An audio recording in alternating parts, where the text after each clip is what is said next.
Alright, and we should be live. We are on building braids number 7, and we are already on actual deck construction. So we've made our picks for all of Braids' cards. So we're just gonna span this out so I have a bit more room. I can actually pull down the clipboard if I need it. There we go. And she is at 310 cards, which we need to cut down to 60. So I went through and added like all of the text for all of the spells that, there's a few of them that I know off the top of my head and I'm not going to get too twisted around with. So I did go and add the cards that can remove counters and the cards that can change my creature types around. So things like Hex Parasite, the one Thrall that has Extort, Power Conduit, things that I can use to remove the counters off of smokestacks or the cumulative upkeep cards that can lock the opponents out of the game.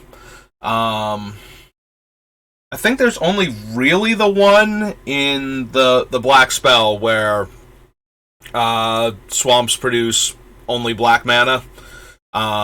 So the cumulative upkeep version of Contamination. I think it's Infernal Darkness. It's from Ice Age. But so I have those on the list now, which is why the list is a bit more bloated than it would be otherwise. So there's a few things. So Conspiracy changes all of your creatures to that type without keeping their other types. So Conspiracy works really well with Rotlung Reanimator and Xanthid Necromancer because you just choose the creature type that they affect and all of your zombie tokens stop being zombies and become, clerics or humans depending. And so when they die you make a new 2/2 because they don't include the non-token rider on them. But this also means that things like Gravecrawler, while I'm naming one of those card types, can't come back because none of my creatures are anything other than what I named. So if I didn't name zombies, nothing I have in play is a zombie. And nothing in any card zones are zombies either that I own. So, they're not zombies on the stack, they're not zombies in the graveyard, so none of that. It does mean that the 2/1 from Dominaria United can come back off its own death now because it wouldn't be a skeleton, so a non-skeleton creature would die. So there's that. The other card that's in there is the Maskwood Nexus, which has the opposite end of the spectrum, where all of my creatures are everything. So all of my stuff dying still triggers Rotlung and Xanthid, but they're also zombies, so my Gravecrawler can come back. My skeleton that I just described can never come back because everything is a skeleton now when it dies, so I never get a non-skeleton to go to the graveyard. So it's kind of a give and take on a bunch of these cards, whether or not they should all be in the deck together. And keep in mind, we're still Braid, so even though I'm trying to build this as a prison deck, we still want to lean into Braids' actual thing of constricting our opponent's resources so that sacrificing things are terrible for them. But that's our starting point. We're at 310 cards now. So there's going to be a few things I should be able to immediately clear off the list as I'm going through. Also, I was just watching Nitsuhone's video on Enchant Worlds. Seemed good considering I was putting 2 of them in the deck and had a few others. Apparently, Nethervoid's almost $1,000 now, and I know my collection is expensive, but it always boggles my mind, how much some things are worth. When was the last time you played against somebody who actually had a Nethervoid in there? I guess since it's in the top 10, one of his top 10 videos, that means it's getting played still in Eternal formats. So some deck out there wants it, and it's definitely a reserve list card, so the fact that it's that expensive isn't as surprising as it could be, but still, always throws me. Like, I know some things are expensive just because, but then I look at other things and I'm just like, I'm genuinely shocked that people have and are paying this much money for these individual cards. I don't know. Magic is a very, very expensive game, and if I had not been playing it for as long as I have, with my desire to have everything, like, I could see myself still being a very active limited player if I had gotten into Magic much later, because that is the format I most enjoy. But I don't think I could handle trying to play any of the older constructed formats, and I don't think I would like Commander as much because there would be too many cards that I would want to add to the decks that I just can't. Like I said in some of my other videos, one of my favorite things is finding a card that's old and obscure that nobody runs in anything that works like super perfectly with this one deck and putting it in there. And having to pay that kind of money if I find a card like that would just make me so sad, because that's not realistic at all. Like, if I did not own a Nether Void, I would not be putting Nether Void into this deck. Like, even if I was serious about building it, I don't think I could ever pay that much money for one individual card, especially not anything less than, Lotus, 5 Moxes, Time Walk, Time Twister, Ancestral Recall. Even Time Twister isn't... I'm guessing it's that high now. It didn't used to be. Time Twister for, the longest time was only, 3 to 500. Because nobody was really running it. But it is the only piece of power, actual Power 9 card that is legal in Commander, which is one of the reasons why it's still a ton of money. Because your Nekusar deck would really love a Time Twister. And any deck similar to that would also be down, so... Alright, enough ranting about how insanely expensive Magic cards are. Let's actually pick the cards we want to run, and then we can care which ones are a giant pile of money. There should be some number of cards in here that I picked out before that just don't do the thing. Oops, I didn't put a space when I put in Conspiracy. I wonder if that means I'm at 311, because I counted it pretty fast. I'm going to assume that I'm actually at 311 cards now. And go back down to Mercadian Mass, because I definitely did not notice that when I was counting cards before. But yeah, there should be some number of cards that I originally had picked out that are no longer... excuse me, in line with where we wound up going with Braids. I'm gonna guess I don't need a Phyrexian Gargantuan. I'm probably not a Phyrexian Rager either. So, I can go ahead and cut those two.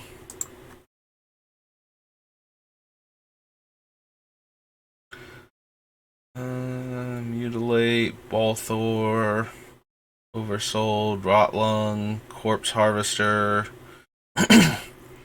Disciple of the Vault, Extra Planar Lens, Greaves, Mirror Retriever, Necrogen Spellbomb, Oblivion Stone. I feel like I'm gonna wind up cutting the cheap Artifacts Matters thing eventually, and there's a card down here that does it, Salvaging Station. Because it's just not going to be strong enough. Actually, that's true. I'm probably not running Necrogen Spellbomb, even if I am running it. I'm going to be running the other cheaper artifacts instead. The fact that I can sacrifice it to draw a card is nice, but I don't think it's anywhere near relevant with the other things we have going on.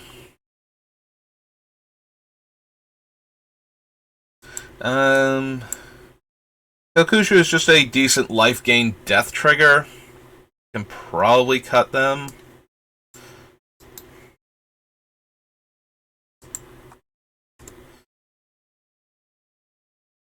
I did add Orb of Dreams when I was going through Betrayers. Since we're going to be denying our opponent's resources, if we're going to have cards like Winter Orb and Static Orb, Orb of Dreams will further lock players out of the game by making everything enter tapped. So Shirai might be going. Yoshiro might be going to. Let to see. Pyre. Herald of Leshrac. I put Phyrexian Etchings on the list. So, end of your turn, you draw one for each age counter on it. You don't lose anything until it dies. When it does die, you lose 2 life per counter. It does have cumulative upkeep black. So, if we can remove the counters from it, it's pay a black during my turn and draw a card. And if this happens to die before I get the last counter off of it, I lose 2 life. It still might get cut. Like, it's just an extra card draw thing. So, it's basically an extra Phyrexian Arena, Underworld Connections type card. So,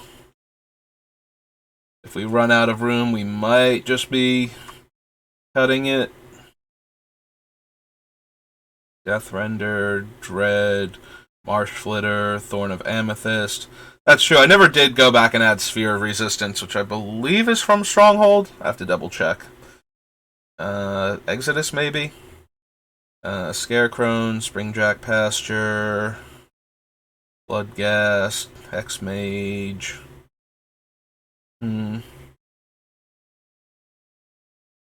Yeah, we probably don't need it as a 12 drop. We'll just use, what's her name? Tegrid, if we're going with that effect. Battlesphere, Spellbomb. Spellbomb can stay in because it's still Graveyard Hate and card draw for right now. But we might be cutting it. Yeah, I'm gonna be honest. Ichor Wellspring is kind of low impact in this deck. I feel pretty safe cutting that one, and probably the Mycosynth one too. I like the Mycosynth one a bit more for improving our mana, guaranteeing we hit land drops, but Bloodline Keeper, Falconwrath Noble, Lily of the Veil. Messenger is probably low enough impact with what we're doing. We can just cut that. Chaos, Blood Artist, Conjurer's Closet, maybe. Descent into Madness. We'll keep for now. Harvester of Souls. There's Underworld Connections. Going Killing Wave. Yeah, we probably don't need Killing Wave for this deck. Alright, we're up to 9 cuts now.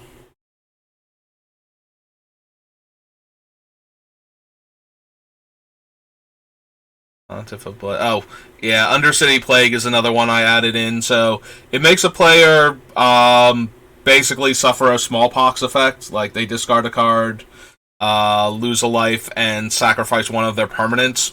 And then you choose one of your creatures in play, and it becomes a Saboteur trigger on the creature. That's what Cypher was. It was the mechanic from Return to Ravnica's Dimir Guild. So whenever the creature connects, you get the effect again.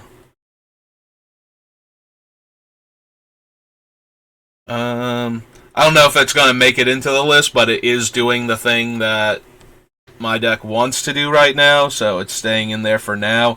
It's very expensive. You do get 2 triggers of it if you can get through on the turn that you cast it, and you have a creature that can hit them. So, you cast it, the one player takes all of the effects of it, then you cipher it onto a creature that's going to get through unblocked, hit another player, and you can hit the same player with the trigger, or you can hit the player that you attack. Like, it's not contingent on, like, it doesn't force you to target the player that you hit with it either. So, if the one player doesn't have anything and that's why they're vulnerable, you just keep hitting that player, but sending the Undercity Plague towards other people. It does exile the spell from the graveyard to cipher, though. Like, Undercity Plague, when you cast it, does not go to the graveyard. If you cipher it, it goes on. It exiles itself, and you basically leave it near the creature so they know which one has it. But yeah, once that creature goes, the thing stays exiled forever anyway. So it's not great in Commander, because you're going to get like maybe 3 or 4 activations if nobody's dealing with this one creature. Uh, if the players that can deal with it don't care enough and nobody's wrathing the board, it might be able to get through for 3 or 4. Most of the time, it's going to get through twice. Once when you cast it and once when you attack, and that's going to be it. So that makes it, and it only affects the one player, so that makes it kind of low impact, and will probably get cut, but it is on theme for the deck, so I did add it to the list. I did add Astral Cornucopia. If we're going to proliferate, I want like this one and the Everflowing Chalice, so that way we can generate a lot more mana while we're proliferating.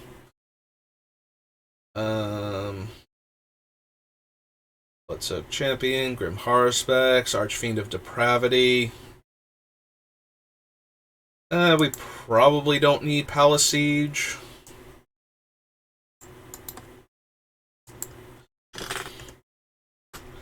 Back in the creaky chair.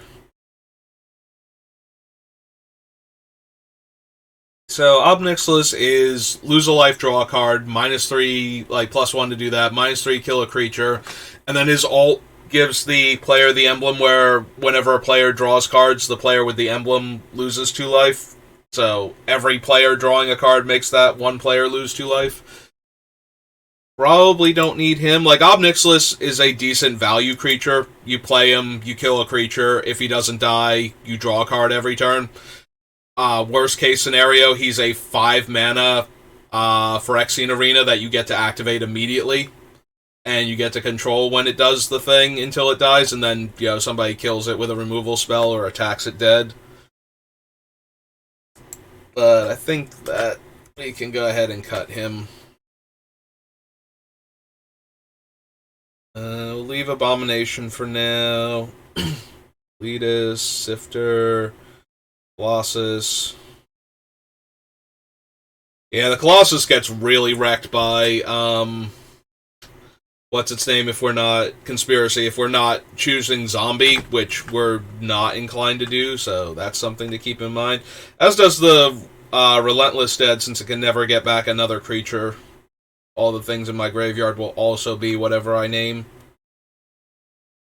On the other hand, when I do name zombies, this thing keeps making tokens, and this thing can get back anything in our graveyard with CMCX or less when we activate it, so... I think we have enough ways to get back artifacts in our other cards. We can cut the one-shot Fortuitous Find.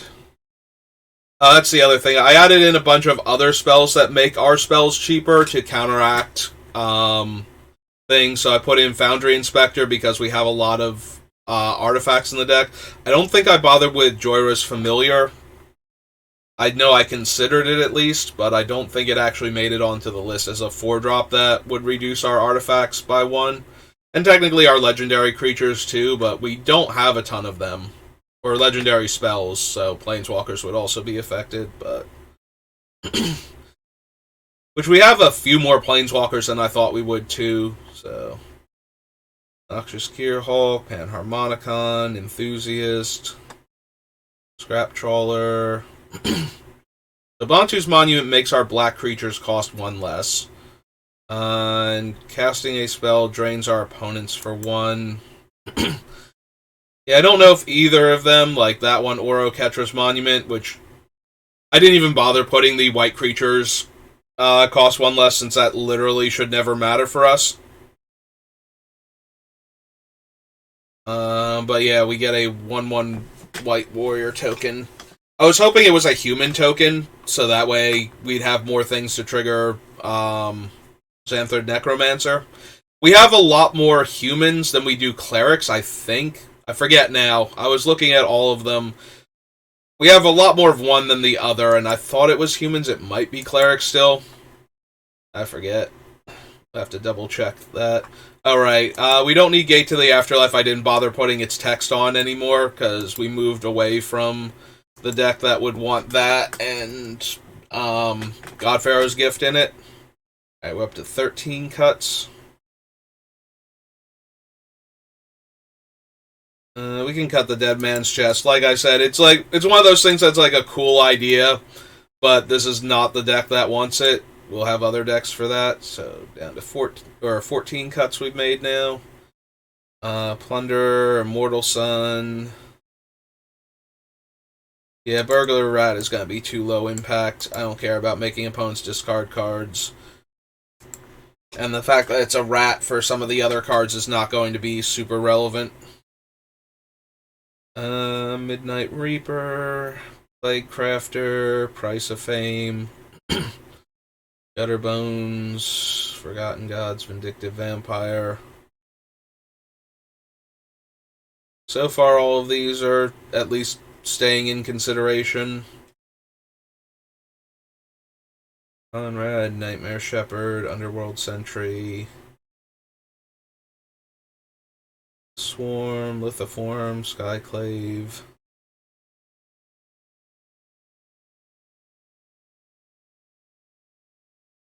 Yeah, Thornmantle Striker is one of the weird ones that can get cards. So it removes counters, but it's based on the number of elves I have. And it's a one-shot when it comes into play. So if I'm not blinking this thing, there's a very real chance that we can only remove one counter per casting of this, or flickering of it, or resurrecting it. So it's probably not going to make it. Out of all of the counter removal, it is the least effective in any meaningful way. So Callous Blood Mage, Wandering Archaic. So far so good. We really need Lolth. I kept Lolth in because she has the death trigger where she gets loyalty back, which allows her to keep making spiders. Like, if 3 of my creatures die in a turn cycle, I get to make 2 more spiders for basically for free while she's in play. But that's kind of... And then we can draw a card. We can, like, Phyrexian Arena with her the same way we could with the Obnixilis that I cut. And her ultimate's kind of low impact, like making sure an opponent takes 8 if they take combat damage. Yeah, I think we can go ahead and cut Lolth. I think she's low enough on the list. We're probably going to wind up cutting the Merchant and the Dockside Chef. We're better off with things that pay us off for having our things die than we are... Actually, I can almost definitely go ahead and cut them, because we have, like, Grim Horror Specs and the Midnight Reaper and the Demon from Avacyn that draws cards when things die. So, yeah, let's go ahead and cut that. We're up to 17 now. Yeah, this deck has way too many ways to feed its creatures to the graveyard, so it does not need... ways to sacrifice things. It needs payoffs for having done that. So Bliss Rider, Henrika, Persistent Specimen got added to the list.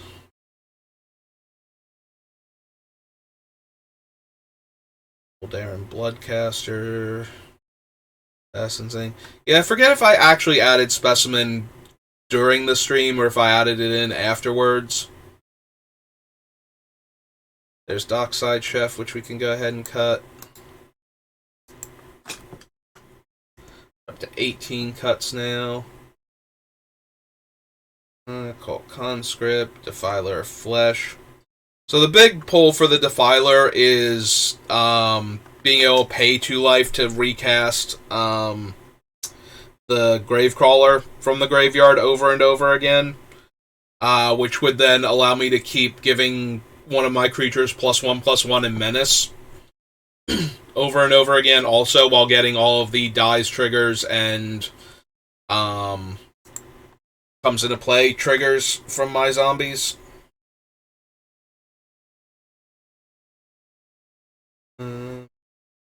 So we're going to leave that in for right now. This was another one I added. Yeah, I think it's that I actually have enough humans, but I don't have enough clerics, so I was curious about this. Excuse me. So what we're looking at is the clerics that I do have a higher chance of making the deck anyway. So being able to sacrifice a cleric to put any black creature from my deck into play lets me tutor up anything in this deck, except for my artifact, like any of my creatures that aren't specifically colorless artifact creatures. So whichever one I need for the thing that I'm doing at the time, I can go grab. And we had a fair number of clerics in the deck. I just don't know that we had enough. Sheoldred is good if we need the life gain and is a decent enough clock when we're winning. But she might wind up going if I cut the other life gain matters cards. So I didn't put the things like the Staff of the Death Magus and whatnot on the list yet. But I do still have the Witch that cares if we gained life, the Silver Smoke Ghoul, and something else, I think.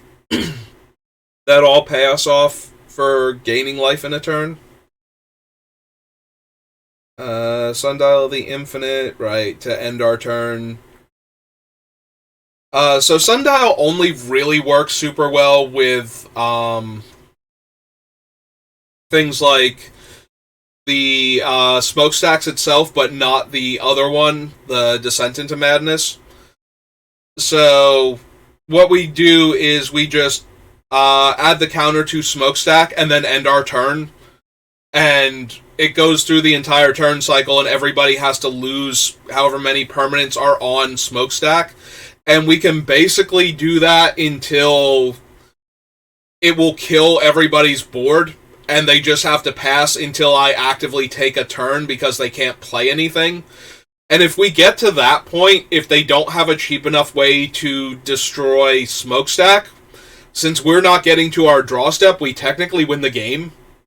If they don't have a way to ever put a permanent down or destroy the smokestack, keep a permanent in play somehow, like Tajaro Preserver or something. If they can't get to that point, the Sundial actually kills our opponents, so that's kind of neat.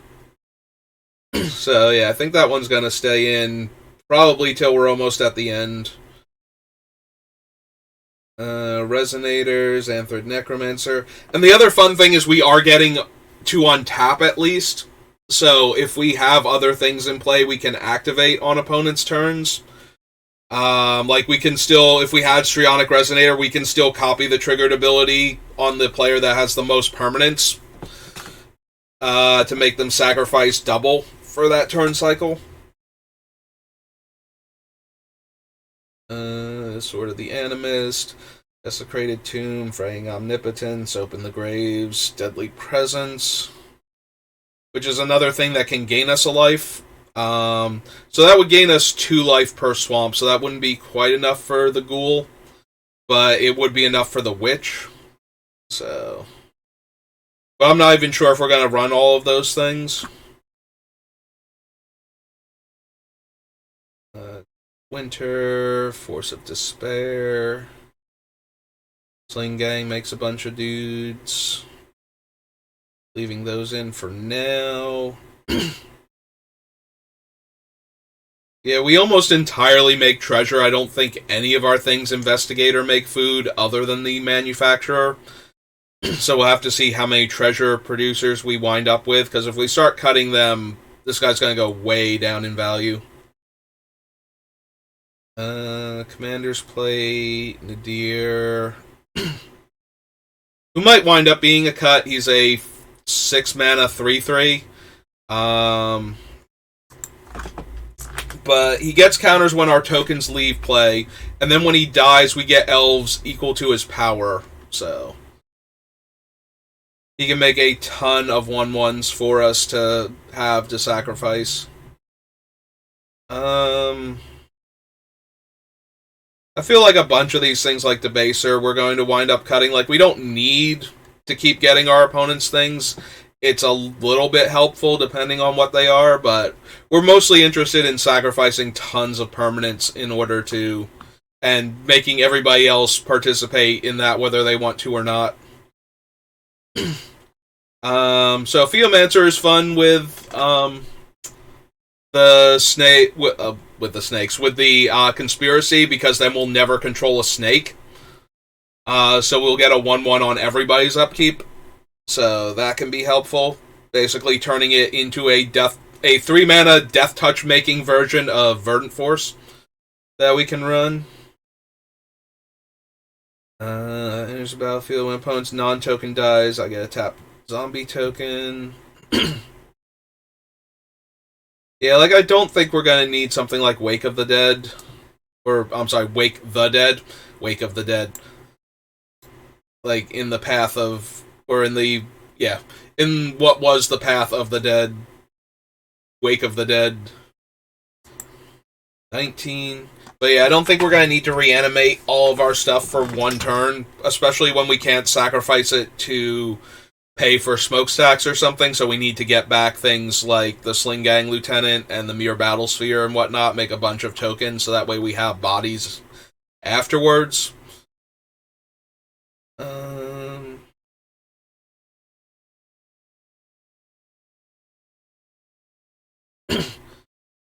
So, cards like Thief of Blood, they remove the counters when they come into play, and removing them at sorcery speed on our turn is my least desirable time to remove counters from things, because I will have already sacrificed to Smokestack at that point, so I don't want to reset it necessarily on my turn and then let everybody else go and not have to feed it a card. So, I don't know if that one's going to stay in. We need ways to get it back at instant speed, preferably on the turn cycle, like the end of the turn cycle before it comes back to us, so that way we reset Smokestack to 0, and then we lose 0 permanents, and we add a counter to it, and now everybody else has to sack 1. Loyal Subordinate we can cut. That one was kind of low impact. That's 20, so we're almost at the bottom. We'll go back up here, and we'll go down to 191. Or 291. Wish we were down to 191. Be so much closer. Alright, so scroll all the way back down because we were almost at the bottom.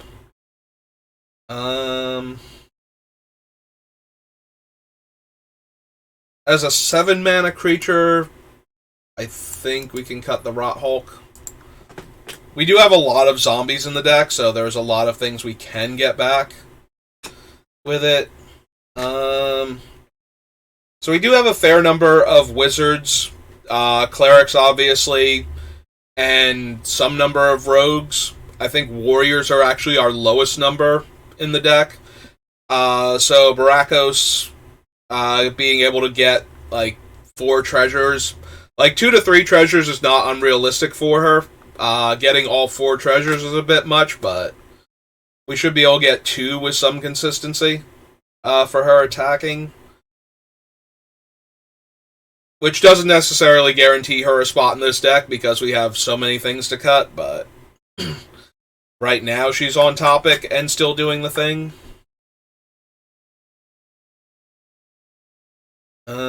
The Amalgam we probably don't need. This one is a lot closer to Verdant Force, where every player's turn we're getting excuse me, a 2/2 by manifesting the top card of their deck. Also, if they have no deck manipulation, we get whatever is on top of their deck, and if we get a creature that we can pay to flip up, which we can using the colored mana fixing from our artifacts, and the mana refractor, which we're almost definitely running. But at the end of the day, I think it's a 7-drop that's helping us win when we're already winning. More often than it's going to be the thing that turns the tide in our favor. And now we're back up to where we were, because there's Thief of Blood again.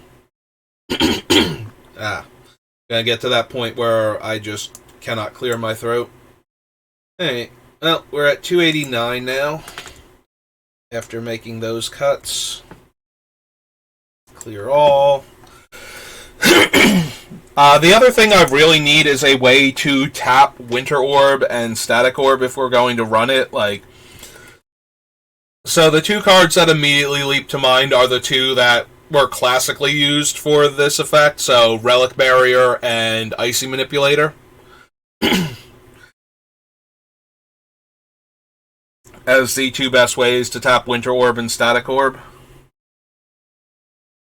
Because we need to be able to tap it at instant speed, so that way we tap it at the end of the last player's turn before us, and we get to untap everything.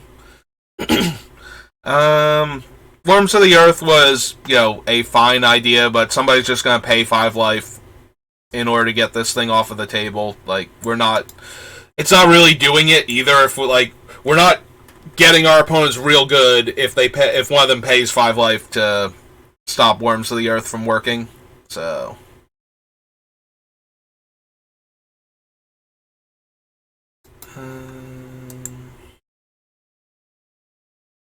Orb, Brave Pack, Contamination, Karn.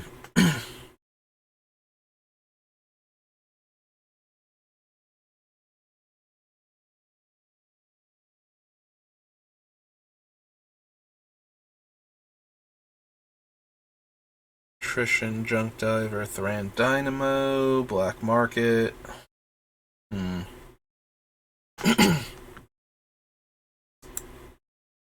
Yeah, we probably don't need liability, and there'll be times when that's not doing what we want. It's actively hurting us if the things we're sacrificing are actual creatures. If I'm trying to do fun shenanigans with Gravecrawler, then liability is definitely accurately named, and I will not want it in play, so...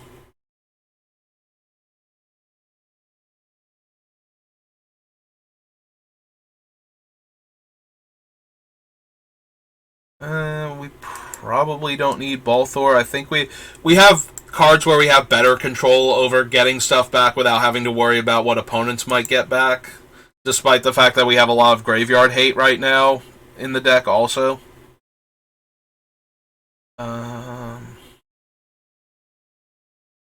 We probably don't need Graveborn Muse. We have enough Phyrexian Arena effects, and we have to be careful with her, and we have a lot of zombie makers, so potentially that will get us killed.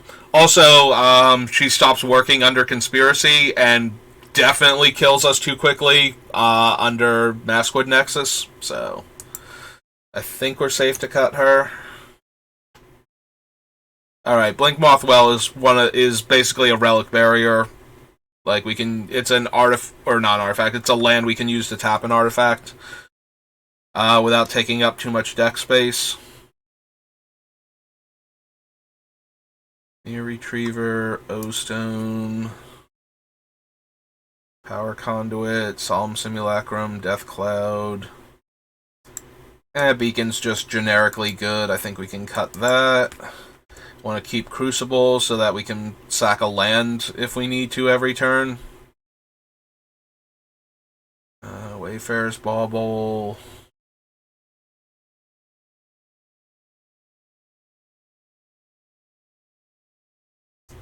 Yeah, we can probably cut the salvaging station. I don't think we're going to get to the point where that's going to be what's doing the thing for us.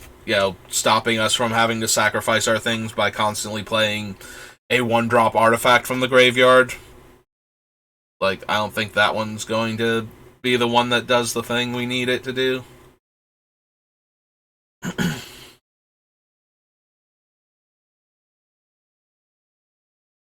Yeah, Shizo's powerful, or Shirai, Shizo's Caretaker, is powerful, but it does have to live. If we sacrifice our 1-power creatures, and then we get to, before the end step somebody kills it, then we don't get any of our stuff back, and if we're trying to set up a win, there's going to be times where we're going to want to sacrifice those creatures, and I need to know they're coming back.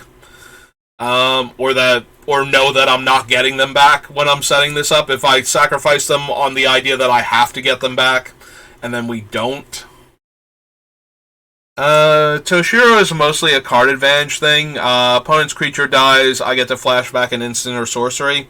Most of our instants and sorceries in this deck are creature kill, so that basically means when something dies, we get another shot at one of our already spent removal spells, and that's not really what the deck is doing, so go ahead and cut that. Skeletal Vampire, Herald of Leshrac. Yeah, I think the Void Maw is like our... I didn't even bother putting text on that one either, because I think it's the least interesting out of our ways to stop things from going to the graveyard in the first place. Damnation, Imp's Mischief, Magus of the Coffers, Magus of the Abyss, Deathrender, Red,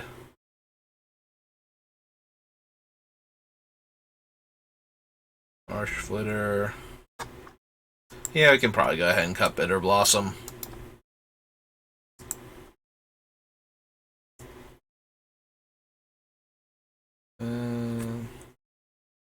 Scarecrow and Springjack Pasture, Bloodghast, X-Mage.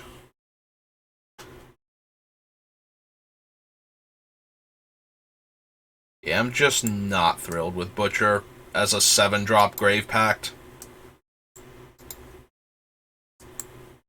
Alright, that's 11 cuts. Let's go ahead and we're on World Wake. We'll come back up here. Go down to 78. Clear this off.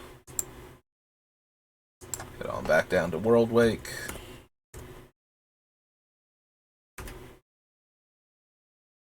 Jukabog, Everflowing Chalice, Lodestone Golem, Revenant Pawn.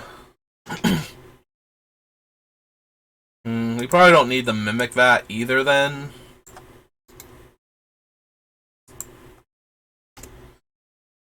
It's good when we get something like the Battle Sphere or even like a Sengir, well, not Sengir Autocrat, but I guess Sengir Autocrat, because we could always make him in response to the triggers and then sacrifice him and all of the tokens at once. In order to feed our things, but I don't think we need it. We probably have enough graveyard hate that we don't need the Nile Spellbomb. Go for the Throat, Massacre Worm, Mirror Works, Spine of Ishsa, Cage Sun, Hex Parasite, Sholdred,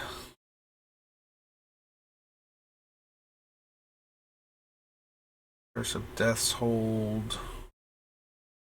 Right now the Curse of Death's Hold is in our deck because we have enough other curses that generate permanents for us to sacrifice, and the Bitter Heart Witch can tutor those out, so Curse of Death's Hold is a fine one to have access to. I don't know if it's going to make it all the way through, though. We might even wind up cutting all of the curses by the time we get to the end, just because I don't have enough things, like enough room for everything. I can probably cut the Primordial for the same reason we cut some of the other reanimation spells, like we don't super need it.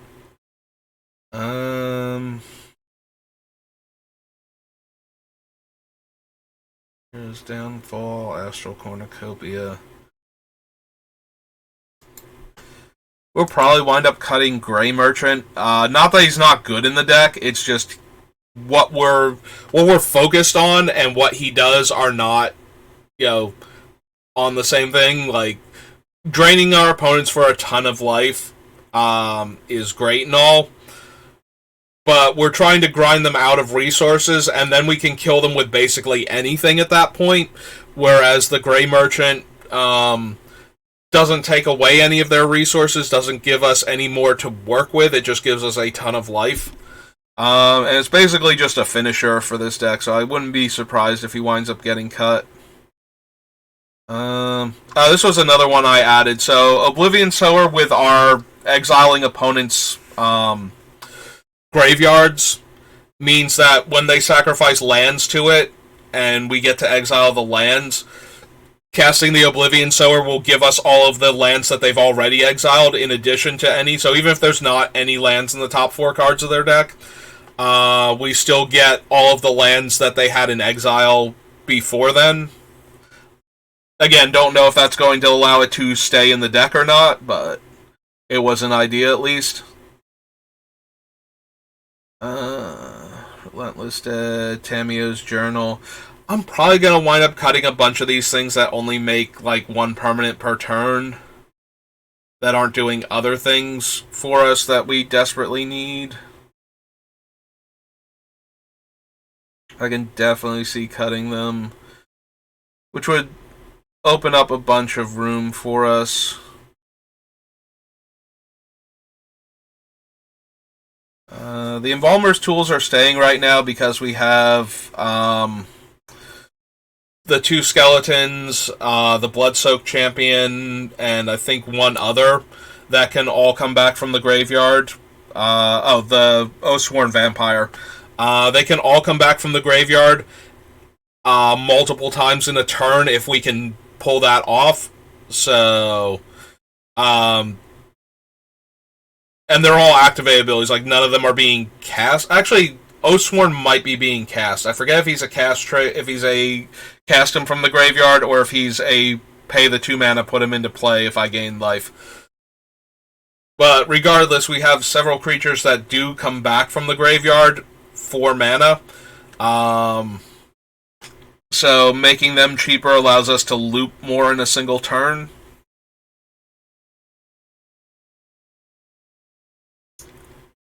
Again, it might not wind up making it into the deck. Might be too low impact.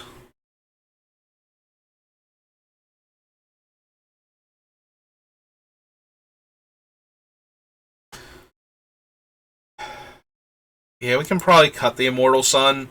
We have enough other card draw, and we have a few Planeswalkers on the list right now that might still make it into the deck, like some Lilies and a Karn or 2. So, just cut that for right now.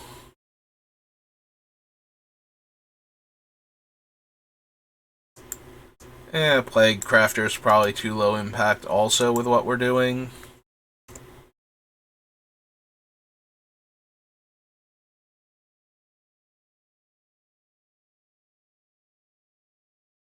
The Forgotten Gods. Maybe we don't need the Priest either. We're only making opponents sacrifice 1 creature and lose they lose 2 life and they sack a creature and we draw a card and we get 2 black. I think that's not quite good enough. I think we're safe to cut that. Vindictive Vampire is the least effective out of all of the Aristocrats cards.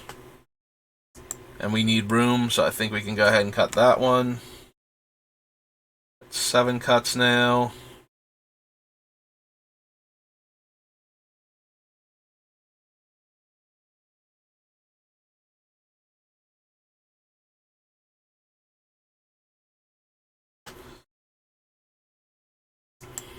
Honestly, we can probably cut Rankle and Henrika also.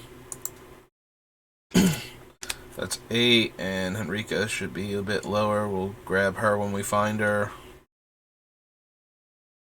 Storm Engine, Blood on the Snow, Necromancer, Tegrid. Yeah, I added the Thornmantle Striker, but I'm pretty sure we're not actually going to run it. Sorcery Speed, being tied to elves, which we have like 2 other elves that may or may not make the cut. So it would literally only be itself a lot of the time. And I can't see us naming elves with Conspiracy, so the only time we're going to have a ton of elves in play is with Maskwood Nexus. So I think that one can go.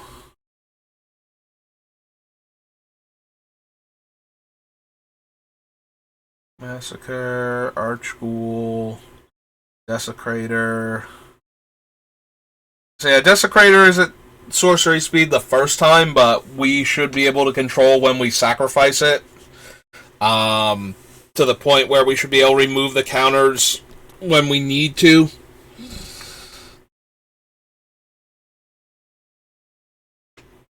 At least often enough that it's worth considering. Maybe we'll cut enough cards that we can't do that.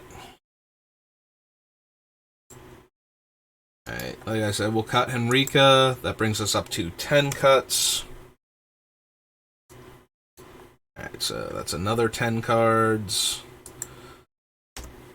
So only 208 more cuts to go. Alright. Hourglass Pendant. Black Market Connections, make an example. Technomancer.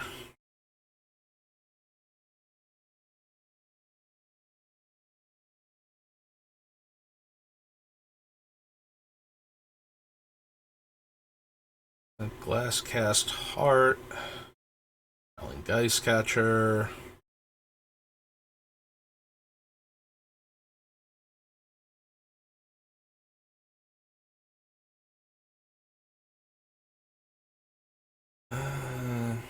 Curse of the Restless Dead. Chan player plays a land. We get a Decayed Zombie. And there's two others. One of them gives us and the player attacking the player a 2/2, and the other one just gives the attacking player a 2/2.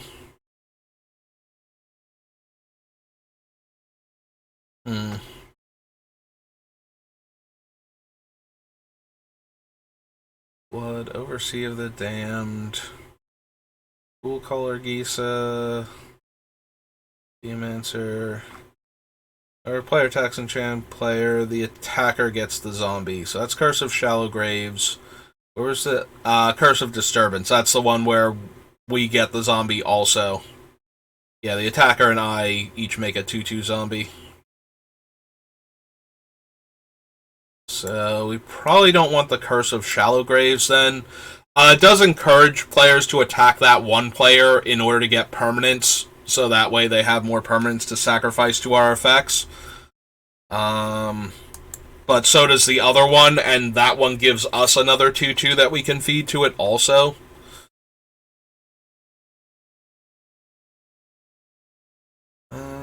Agent of the Iron Throne. That's when I have my commander and my artifact or creature dies, opponents lose 1 life. Ormod.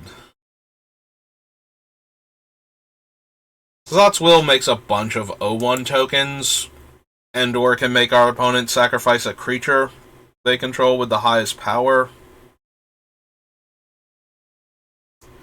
Can probably do better than that. Also, they're thralls, so they would mess up Endrixar. Most likely. So, cut that. Yeah, we'll cut the Debaser. I don't think we need that one in particular either. That's 3.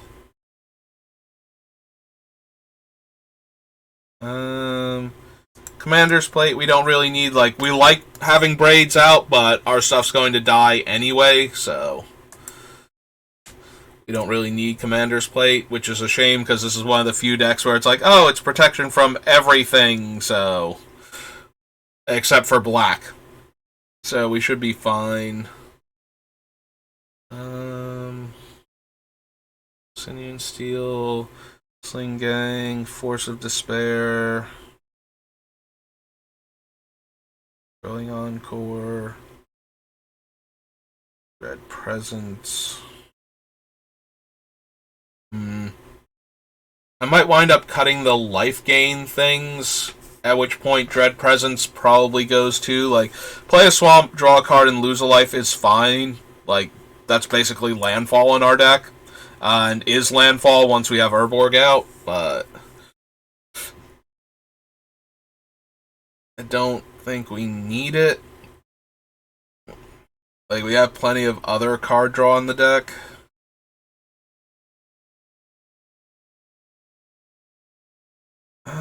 Do we need Trading Post? I suppose that's still a question for later. Leave the Staff of Nin in for now. I think if I didn't cut it already, I think I'm cutting the Phyrexian Etchings, though. Like, the other... So that leaves us with the cumulative upkeep card that makes everything, all opponents' lands produce black, and ours too, for that matter, but, you know, all of our lands tap add black instead of whatever color they normally do. And, like, keeping that alive is probably better than... it's probably still good enough, plus we still have the stacks and the Descent, so we probably want...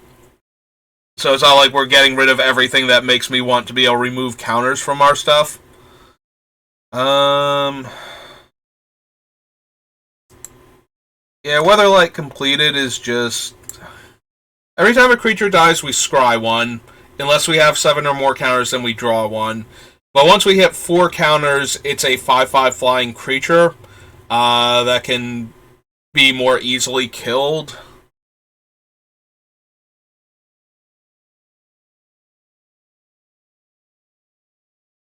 I don't think we need that then.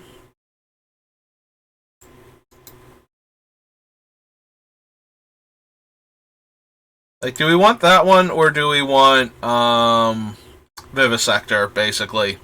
Like, one of those two should probably go.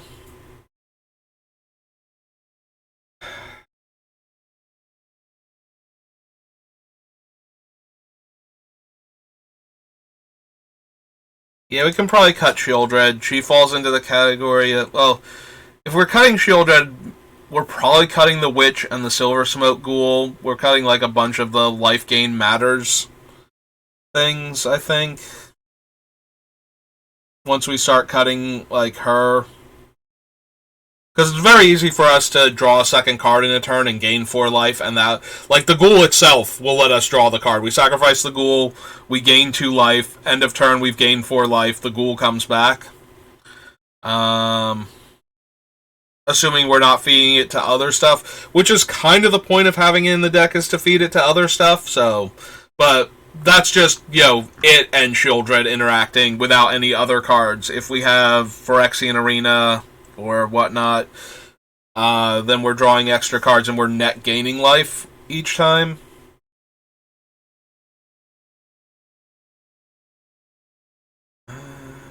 The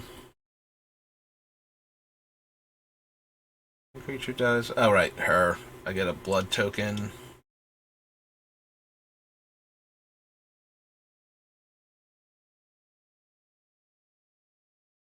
Right, Desecrator.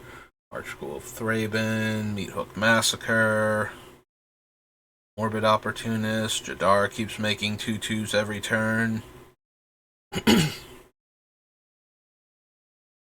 Forsworn Paladin is one of the tap to make a creature type of, or tap to make a token type of effects. And I'm wondering if I need any of these, really.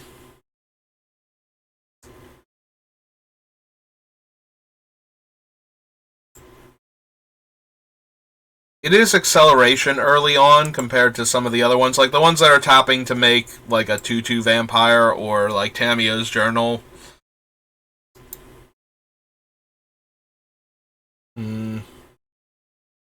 I feel like I'm going to wind up cutting her, but she's at least acceleration, and then...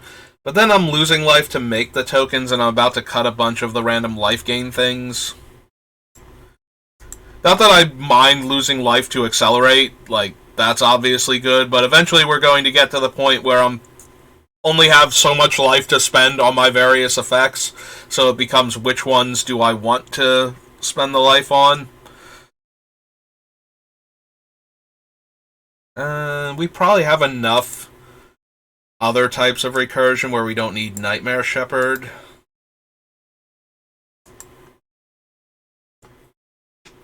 5 cuts. Rider, Dreadhorde General, Arn Great Creator. Yeah, I'm very okay with the idea of locking the opponents out of the game with Karn not letting them tap their artifacts for mana, and our other things making their lands only produce black to the point where they need, like, creatures, I guess, with mana abilities in order to do anything. Midnight Reaper, Memorial to Folly, Dealess Plunderer. Yeah, he's a cast from the graveyard, so he's not affected by the embalming tools. I genuinely could not remember. Keep Razaketh.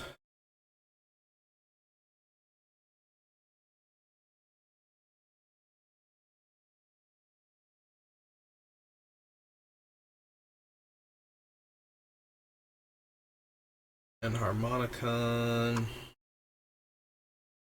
That's a 4-drop, right? $sign is a 4. There we go. Noxious Gearhulk, Marionette Master, Sundry Inspector, Crypt Breaker. Yeah, we can probably cut the journal then. That's 6. Yeah, I think I'm better off with the things that keep making tokens repeatedly rather than something that can make a token, once per turn guaranteed. So we'll leave Ulamog for now. We probably don't need him. Smothering Abomination, we have other cards that let us draw a card without forcing us to sacrifice on our upkeep. Like we have Grim Haruspex and Liliana and the Demon. So take that one off. That's 7 cuts.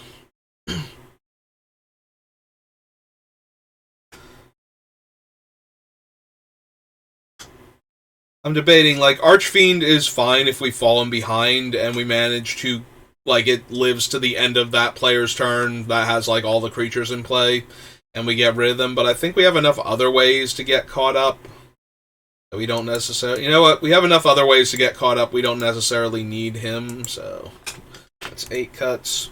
We need to cut things, so let's cut the things that we almost definitely don't need.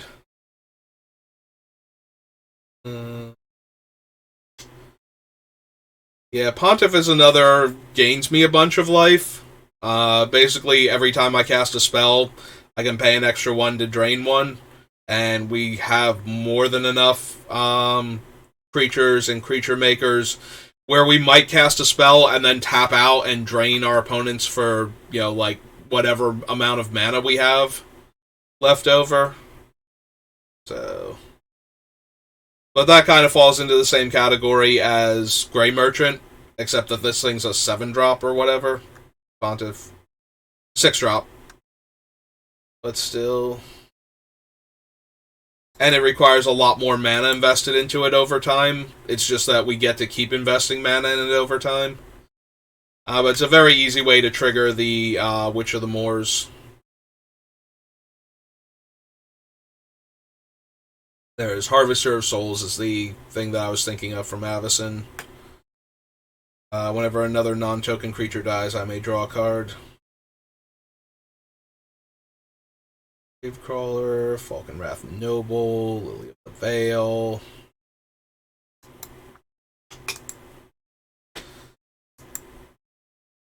Still iffy on Curse of Death Sold. You might wind up cutting, like, all of the curses except maybe the one that makes the 2/2s when that player gets attacked. Like, the other curses are really good for messing up one player in particular, but we're devoting a bunch of deck space to it, so maybe that's just not... Like, maybe I'm devoting too much deck space to that concept, and we need to move away from that.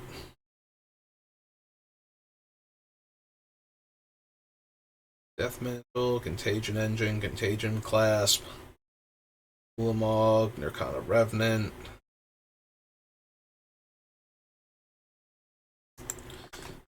it should be non-art spells, not no art spells. Expedition map, Hex Mage, Scarecrow, Marsh Flitter. I'm just not thrilled at all with the Marsh Flitter as a 4-mana 1/1. Like, I would rather have the Sling Gang, I think. Or even the Sengir Autocrat, and I'm kind of off of having him in the deck too at this point. So if we cut that, like, we have a whole bunch of infinite combos. Maybe I don't need the Ashnod's Altar ones also. I think we're going to leave them in for now, because we're going to be at almost the very end before I decide to cut something like that. But there's Phyrexian Etchings. Yeah, I think we can cut that off of the list. I added it back on because I was going to put the counter, like the remove counters effects. But yeah, I don't think we need it. So that's 10. Let's go ahead and cut those off. Alright. So we're at 258. I do have to go grab my brother as usual on Saturday and get him to work. So I've got to call him soon. So I think this is a decent enough place to call it for right now, and I should be back on around 3:30 to do some more. So yeah, thanks for watching, and I'll see you then. Or if you want to catch the VODs later on, I post them all on YouTube, also at SBR_BLD. So you can find them there. And yeah, Braids is going to be pretty short. Like, we're only on video number 7, and I don't think she's making a full 10 videos, but that's okay. That just leaves more time for us to pick another card, either from this thing, maybe possibly one of the Unfinity, like, Eternal Format Legal Commanders, because there are some wild ones, so at the very least, they are things that will ask me to play cards that I might never have played before. So those might be worth looking at. But yeah, we'll end it here, and I'll be on in a little bit. Yeah, be on in a little bit while. Be on in a little while, or on in a little bit, so somewhere around 3:30 my time, where it's almost 1:30 here. So if that helps you figure out from your time frame, like, when you should come back. Alright, well, I'm starting to get rambly, so I'll see you later. Thanks for watching.